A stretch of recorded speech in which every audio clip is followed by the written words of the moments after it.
Et yo les Madrilènes, Alexandre, j'espère que vous allez bien les gars. On est actuellement après le match entre le Real Madrid et Liverpool, qualification assurée pour le Real Madrid après un 0-0, un match quand même qui nous aura fait suer du cul. Et je vous le dis parce que là les amis, on est actuellement en direct sur Twitch pour bien sûr finir de voir le match, commenter en direct ce match qui a été vraiment intéressant. Vous avez été entre 40 et 50 à regarder ce stream tout du long, à souffrir avec moi, à bégayer avec moi. Là je vois le chat en tout cas qui commence déjà à réagir pendant que je tourne en direct. D'ailleurs si pour les prochains matchs vous voulez bien sûr suivre le match avec moi du Real Madrid en Liga ou Ligue des Champions pour commenter, interagir et bien évidemment pour interagir aussi avec la review du match, faut venir me follow sur Twitch. Ça s'affichera ici bien évidemment comme d'habitude ou en description.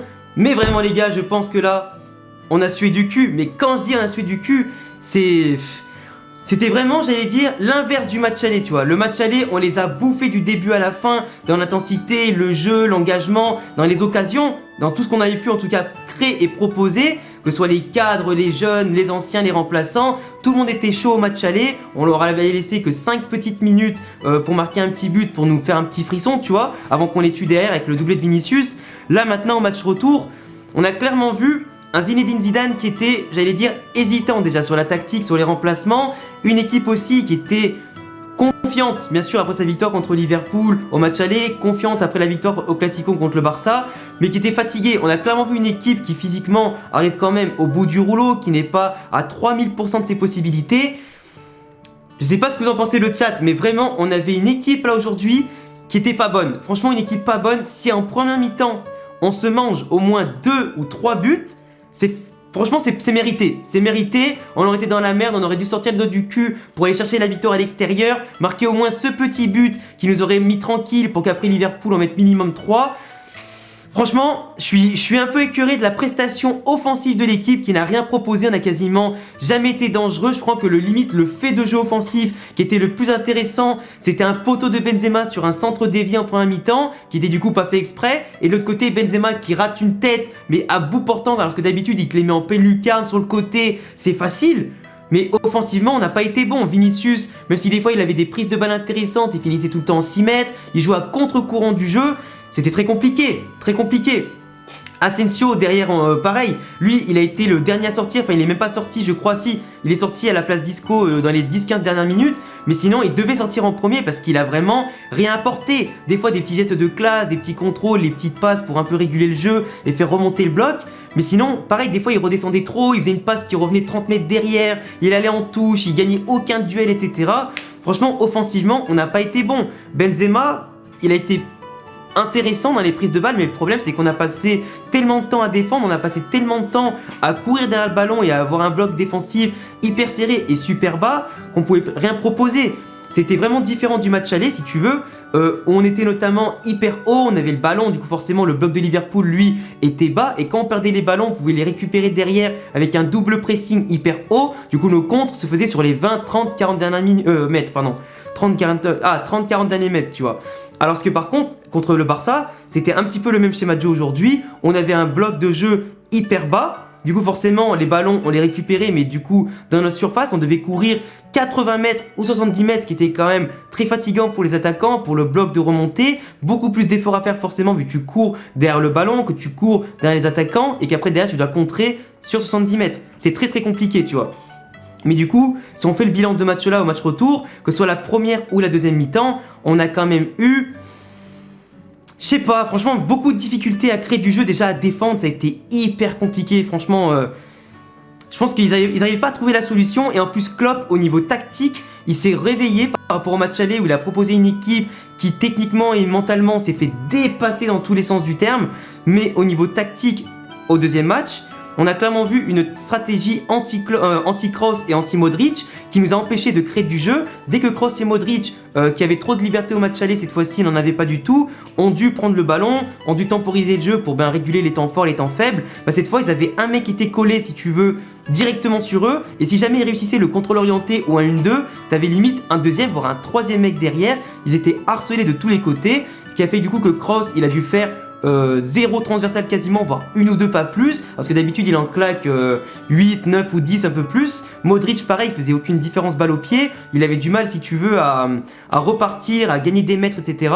ou à faire la bonne passe finalement, même si en deuxième mi-temps c'était un peu meilleur, mais vraiment frustré de la prestation offensive et de ce qu'on a pu créer pour aller de l'avant en fait. Par contre, je pense que là tout le chat est d'accord, on a vraiment eu une défense qui était absolument hors norme. Quand je dis défense, je parle forcément de Militao, je pense forcément à Nacho, à Mendy aussi, qui ont parfaitement muselé le trio offensif de Liverpool et même Diogo Jota qui est rentré après. Mais vraiment, même Valverde au début qui m'a fait extrêmement peur en première mi-temps, parce que, on va pas se mentir, Valverde en première mi-temps, ça se voyait que c'était pas son poste de joueur arrière droit. D'ailleurs ça a envoyé un message très fort à Audrey Ozzola notamment, qui est passé 4ème dans la hiérarchie des arrière droits, ce qui montre qu'aujourd'hui Zidane ne compte pas sur lui, que le club va sûrement le vendre cet été. Il a pu jouer 20 minutes mais sans rien proposer de ouf défensivement, offensivement, vu que Liverpool était cramé et qu'à la fin ils faisaient n'importe quoi, ils se jetaient n'importe comment.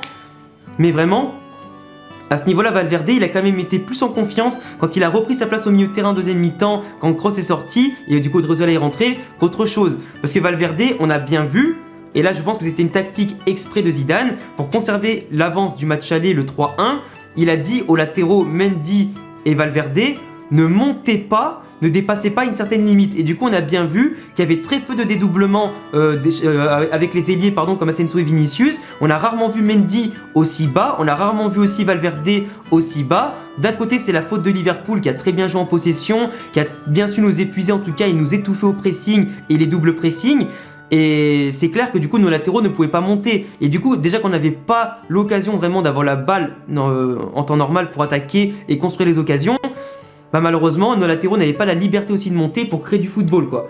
Donc à partir de là, quand tes latéraux ne montent pas, que ton milieu de terrain est mangé avec un pressing de chien, que tes attaquants sont inexistants dans les dribbles, dans le placement, ils sont obligés d'être trop loin de la surface adverse pour contrer et courir 70 mètres, forcément c'est compliqué, mais vraiment bravo à la défense Militao Nacho qui a assuré l'intérim de Varane Ramos à la perfection. Je leur mets vraiment un 10 sur 10, elle est 9 sur 10 parce que c'est pas possible de mettre 10 et personne n'est parfait. Mais vraiment on a eu droit à une excellente défense, mais surtout, l'homme du match les amis, Thibaut Courtois. Et je sais même pas pourquoi j'ai pas commencé la review, du coup en vidéo et même en stream, par Thibaut Courtois. Si on n'a pas Thibaut Courtois ce soir qui nous sort une masterclass, on est foutu, je vous le dis. On a subi énormément d'occasions et là Courtois il nous a sauvé le cul. Et vraiment, masterclass. Je pense qu'on peut le dire. Merci Courtois, merci la Belgique, merci la mère qui l'a enfanté. Parce que là ce soir, c'était lui le meilleur joueur madrilène. Kroos et Modric muselés, il n'y avait pas de football. Casemiro au moment où il te fait un tacle assassin sur Milner pour lui rendre le coup qu'il a mis juste avant. Et ça tu vois, ça aurait pu nous coûter cher. Parce qu'imaginons, il le tacle vraiment violemment, il prend un rouge, au bout de 25 minutes, je te l'annonce, on est éliminé poteau. Et ça, en quart de finale retour, que tu gagnes 3-1 ou pas du tout le match aller, tu fais pas une faute comme ça. Tu sais qu'en plus, il n'y a pas de remplacement, enfin on n'a pas d'autres 6, on n'a pas d'autre milieu de terrain aussi fort que lui pour le remplacer si jamais Zidane veut le changer à cause du jaune et qu'on subit trop. Mais vraiment, c'est abusé. Casemiro il a fait une faute qui aurait pu nous coûter très cher au bout de 20 minutes. Et c'est quand même dommage. Après on a clairement vu que Liverpool de leur côté, Salah a beaucoup gâché, Firmino a été transparent, Mané a beaucoup gâché, il est vraiment pas dans une belle année 2021. Diogo Jota est rentré trop tard à mon sens, même si on avait quand même bien anticipé dans l'avant-match, dans la vidéo que j'ai fait, que si à la 60e minute, il y a toujours 0-0 ou que le Real est en avantage, que Klopp allait faire entrer d'abord Thiago Alcantara, ou du moins milieu de terrain, et derrière Diogo Jota pour un défenseur. Donc c'est exactement ce qui s'est passé. Le Real Madrid a pu avoir quelques occasions de contre avec Rodrigo ou Vinicius qui ont amené absolument rien, des sorties de but, des dribbles ratés, 0 tir pour le Real Madrid quasiment, et c'est quand même dommage. C'est quand même dommage. Après voilà. Mais ce que je peux dire sur le jeu du Real Madrid, je l'ai déjà dit, la tactique, on a été mangé, dépassé dans l'engagement, dans l'envie, on a été quand même solidaire, on a été très bon. Franchement, défensivement, à chaque fois qu'ils devaient tirer Liverpool, on leur laissait peu d'espace de tir, on bloquait les schémas de passe, on bloquait les frappes, Courtois les arrêtait si elles allaient en lucarne ou quoi, ou si du moins elles étaient cadrées. Donc franchement, ça va. Seul bémol encore une fois, c'est les coups de pied arrêtés. Quand Varane et Ramos sont pas là, on a très peu de présence et de puissance sur les coups de pied arrêtés. On n'a pas profité de nos coups de pied arrêtés à chaque fois. C'est quand même dommage, on n'a pas aussi de tireurs de coups francs, même si là on n'en a pas eu de très dangereux pour nous. En temps normal, ça peut quand même donner une arme en plus pour marquer, donc là c'est quand même dommage. Mais bon. Coaching de Zidane aussi qui a été intéressant. Faire entrer Isco pour apporter de la technique. Faire entrer Rodrigo, même si j'aurais pas sorti Vinicius tout de suite. Mais Asensio surtout en premier lieu. Mais bon, les deux étaient vraiment pas bons. Donc à ce moment-là, que tu fasses sortir l'un ou l'autre, ça change pas grand-chose. Mais en tout cas, le Real qui a montré encore une fois une solidarité, une solidité et un engagement qui, même s'ils sont fatigués, même s'ils tirent la langue, la victoire quand même, ça apporte de la confiance. Un troisième gros match, pas gagné aujourd'hui, mais match nul, on se qualifie quand même. Du coup, 2 belles victoires en 10 jours. En une semaine, pardon, et un nul, c'est parfait, tu vois, c'est parfait. Maintenant, devant nous, c'est Chelsea, retrouvailles Benzema-Giroud, retrouvailles avec d'anciens joueurs aussi de chez nous comme Kovacic. Ça va être chaud. Dans l'engagement aussi, physique, ça va être tendu. Chelsea, dans le jeu, les joueurs, les individualités sont moins bons que nous, quand on est à 100% en ambiance Ligue des Champions. Mais quand même, ça reste quand même une grosse équipe, une belle équipe. Donc à voir ce qu'ils vont nous proposer en demi-finale. Maintenant, ce qu'il faut, c'est penser en championnat avant les échéances de la Ligue des Champions, se reposer, faire tourner l'effectif, tout en bien sûr assurant les victoires, les 3 points pour aller chercher cette Liga devant l'Atlético et le Barça. Et maintenant, la Ligue des Champions, demi-finale, c'était pas arrivé depuis 3 ans maintenant. Sans Cristiano, on a fait simplement 2 saisons de transition au niveau de la Ligue des Champions, ce qui est du coup très très propre. On reprend les repères, les habitudes, on va en demi. Et je vous l'avais dit les amis, pour moi cette saison, on ira au bout. On battra City ou Paris en finale de Ligue des Champions. La 14e les gars, on l'aura in the pocket, je vous le promets. Cette année, c'est une grande année pour le Real Madrid après quelques saisons de transition, même si l'an dernier, on a remporté la Liga et la Supercoupe d'Espagne. Je pense très clairement que cette Ligue des Champions, les gars, est pour nous. Je vous le dis, la chatte à Zidane, la chatte aux joueurs, l'engagement de nos joueurs aussi. On a tout ce qu'il faut. On a tout ce qu'il faut et clairement, c'est pour nous, les gars. C'est pour nous. Bref, pour terminer cette review, les gars, que j'ai tourné du coup en vidéo pour la première fois en stream. J'espère que ça vous a plu pour ceux qui sont sur le chat de Twitch. Et j'espère aussi avoir fait notamment le tour de toute la question, de tout ce qui s'est passé, les individualités, parler du changement tactique, etc., l'engagement de l'équipe. Le jeu proposé aussi, le déroulement du match. Je pense que j'ai fait le tour un petit peu de la question. Donc merci en tout cas à tous les frérots de Twitch qui ont écouté cette vidéo tournée en direct pour la première fois, qui ont été là aussi pendant toute la live reaction du match, et pour l'après-match et pour l'avant-match. Merci bien sûr aux viewers de YouTube qui vont regarder cette vidéo, qui vont laisser un pouce bleu, s'abonner si ce n'est pas déjà fait. Abonnez-vous bien évidemment si vous kiffez le Real Madrid, la Liga, le football en général. C'est une chaîne qui est faite pour vous. Vous avez le lien en commentaire, enfin en description de ma chaîne Twitch et de tous mes réseaux comme Instagram et sur Twitter pour me parler en dehors des vidéos. A bientôt les gars pour prochaine vidéo. À la Madrid, y en a Damas. Ciao.